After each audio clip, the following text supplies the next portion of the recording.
VFX artist dyan. So, in this first lesson, kailangan natin pag-usapan muna yung effects and keyframes dito sa Premiere. So, kung makikita nyo, meron akong timeline named effects and meron akong dalawang clip. Okay? So, wala akong ginamit na music muna ngayon para lang makapag-focus tayo sa visuals. So, first of all, tignan muna natin yung mga transitions ng Premiere, mga built-in transition niya. So, punta tayo sa Project, Transition, Effects, Video Transition, then 3D Motion. Try natin yung Cube Spin and i-drag natin siya sa video natin. Ayan. So, pag ginawa ko yun, makita nyo, meron akong Cube Spin. Pwede kong tagalan. Pwede rin natin i-try yung mga zoom, cross zoom.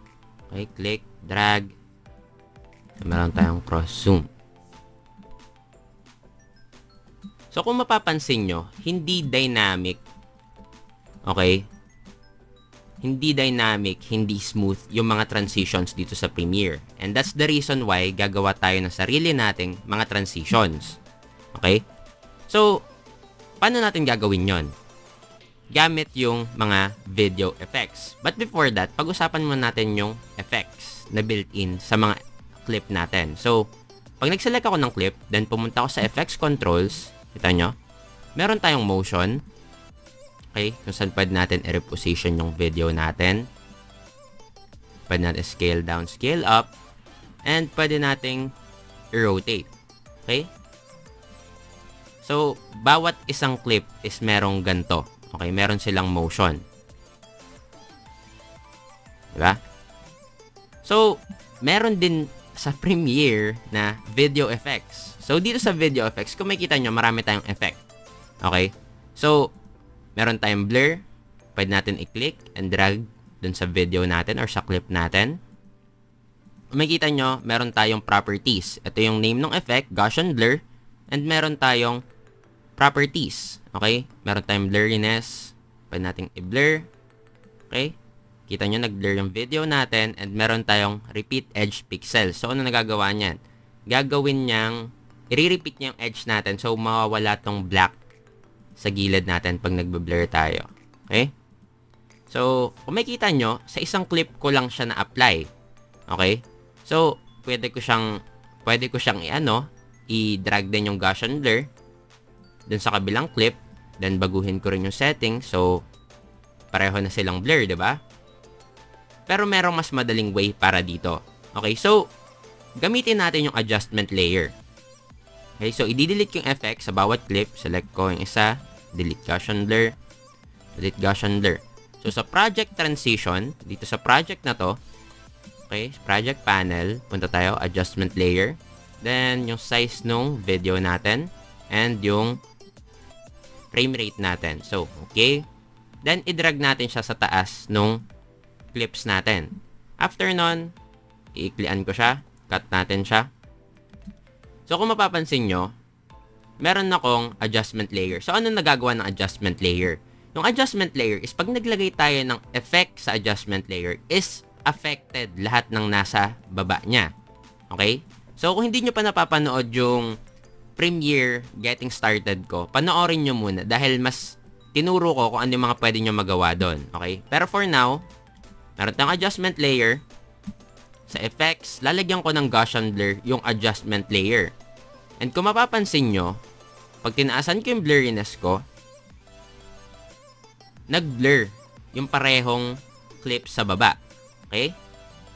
So, mas madali, 'di ba? Hindi ko na kailangan lagyan ng blur pareho sa isang layer na lang. Okay? So, ngayong alam na natin yung mga effects, okay? Marami tayong effects. Pwede kayong mag-experiment dun sa mga effects na yan. So, ngayong alam na natin yung mga effects dito sa Premiere and alam na natin yung adjustment layer, mag-move on tayo sa tinatawag na keyframes. So, ano ba yung keyframes? Yung keyframes is parang recording ng value ng bawat properties. Kung mapapansin nyo, meron tayong mga properties, 'di ba? Tapos meron tayong value. And kung mapapansin nyo sa tabi ng bawat properties, meron tayong toggle animation. Para siyang stopwatch icon. Pag pinindot natin yan, gagawa siya ng keyframe. So, may kita nyo tong keyframe na to. Pwede kong i-click and drag yan to adjust kung saan ko siya ilalagay. So, itong keyframe na to is ni-record niya na 76 yung value niya dito. Then, sabihin natin, pagdating sa part na to ng video, gusto ko siyang maging 0. Okay? So, pag tinignan nyo, dito sa value ng keyframe na to is 0. Sa value ng keyframe na to is 76. So, pag pinlay natin siya, press spacebar, nakita nyo, nawawala yung blur nung video natin. So, meron na kaagad tayong animation. Okay? But before that, kailangan natin pag-usapan, okay, na lahat ng properties sa Premiere, as long as na makikita nyo to, itong toggle animation, yung stopwatch sa gilid ng properties, is pwedeng i-animate. Okay? So, kung makikita nyo, sobrang linear or sobrang dire-diretso lang yung pagtanggal ng blur. Okay? Hindi siya ganun ka-smooth. Okay? So, paano natin gagawing smooth to? Okay? Pag-uusapan natin yung tinatawag na interpolation. So, interpolation. So, ano ba yung interpolation? Is parang yung change ng value or yung speed ng change ng value ng bawat properties natin. So, kung makikita nyo, meron akong ditong ginawa sa Photoshop, value graph and velocity graph. And ang tawag ko dito is linear interpolation. So, ano yung linyang to? Yung linyang to, it means na 0 seconds, okay, time, tas yung value, 0 to 100. Kunyari, gusto ko is transparent siya, okay, opacity. Then, after 10 seconds, gusto ko maging 100 yung opacity niya. Pero kung makikita nyo, sobrang straight lang ng change ng value.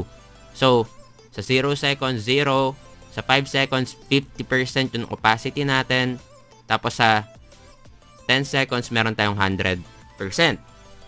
And sa velocity graph, kung makikita nyo, yung speed niya is 1. Okay? So, yung default speed natin na parang, ganito lang kabilis. Walang magbabago. Okay?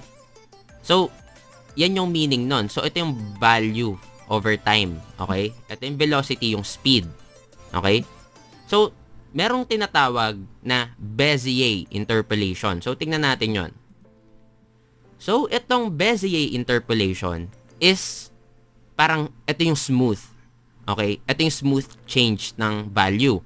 So, kung mapapansin nyo, meron ulit tayong time and value up to 100, up to 10 seconds. Kung mapapansin nyo, yung curve natin, yung curve ng animation natin, yung change ng value is from 0, slowly siyang umaakyat, then bibilis, then slowly siyang babagal. Okay? So, sa 5 seconds, nasa 50 pa rin siya, pero hindi siya linear tulad nung kanina. Mas slow siya, nag-ease in siya, nag-ease out siya, then mag-ease in siya. Okay? Then, pag tinignan natin yung velocity graph natin, meron tayo ditong speed and yung time. Okay? Kung mapapansin nyo dito sa velocity graph, is ito yung value ng speed natin. Okay? Sabi natin na 50. Then, gusto natin sa simula, mabagal, tapos bibilis tayo. Ibig sabihin, 100% na yung velocity natin, then magiging 50% ulit. So, basically, parang ito yung representation nito. Mabagal sa simula, bibilis sa gitna, babagal dito. Mabagal sa simula, bibilis sa gitna, babagal sa dulo. Okay? So, ngayong alam na natin yan, ipapakita ko sa inyo kung ano yan. Kung ano yung magagawa niyan sa Premiere. Okay? So, meron akong ginawa dito na short animation. Okay? Inanimate ko lang yung value ng mga transform natin. Okay? So, kung makita nyo, meron ako ditong ginawang linear and Bezier. Dito sa linear, kung mapapansin nyo, sobrang straight lang siyang nagbabago. Pero pag tinignan nyo sa Bezier, smooth, then smooth sa end, then mabilis siya sa gitna. Okay? So, paano natin gagawin yan? Okay? So, pwede akong gumawa ulit ng shape layer dito. So, dito sa project, gagawa akong color matte. Okay?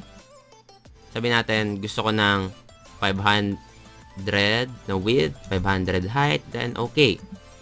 Then, pili tayo ng kulay, itong red. Tapos, i-drag natin siya sa timeline.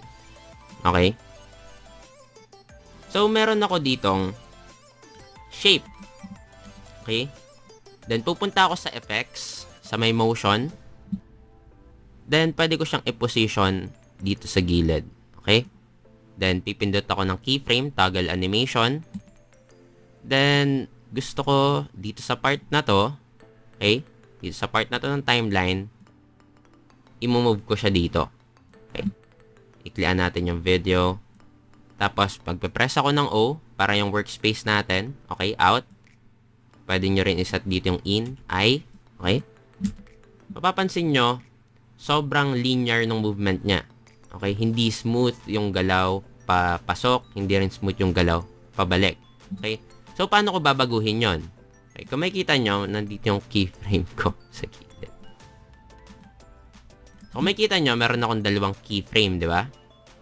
So, ang gagawin ko, saselect ko yung keyframe na gusto ko, then right-click, temporal interpolation, then Bezier. Okay, pag ginawa ko yan, check natin. Kung makikita nyo, diba? Smooth na siya. Okay? Pwede nating i-adjust yung keyframes natin. Okay? Pwede nating i-adjust yan. Mapapansin nyo, smooth. Diba? So, yan yung Bezier. Pero yung gagawin natin is custom. So, paano natin i-customize yung Bezier natin? So, from kunyari, linear ulit. Temporal interpolation, Bezier, then i-click natin tong arrow sa gilid ng property. Pag pinindot natin yan, makikita nyo merong velocity. Okay, ito yung velocity graph natin. So, lalakihan ko siya. Okay, makikita nyo tong icon na to, click and drag, pababa. Lalakihan ko siya.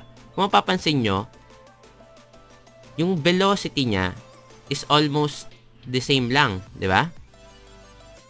So, paano natin babaguhin yan? Pag nag-click tayo ng keyframe, makikita nyo may handle yan. So, ibababa natin siya. Okay? Click natin yung handle, then ibababa natin siya.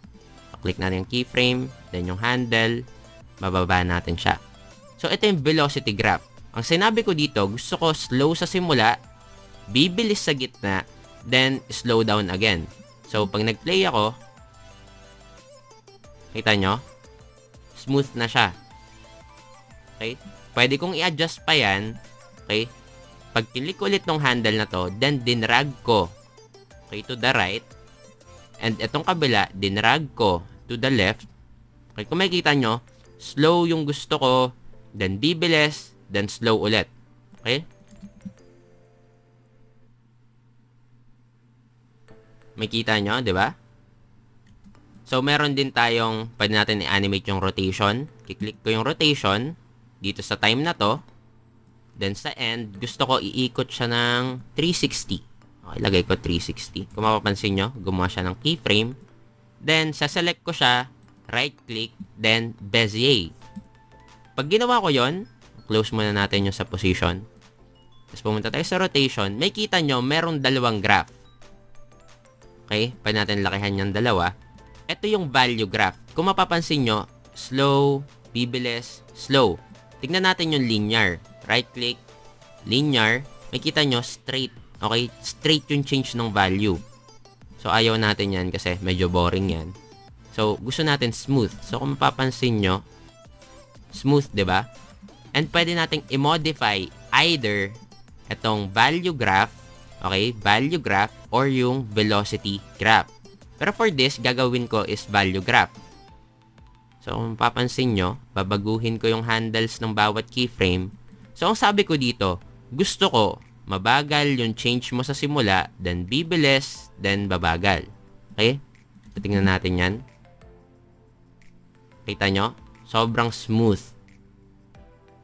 So, ngayong alam na natin kung paano gumawa ng smooth animation, kung paano gumawa ng keyframes, kung paano yung adjustment layers, yung mga effects dito sa Premiere, pag-aaralan natin kung paano gumawa ng presets.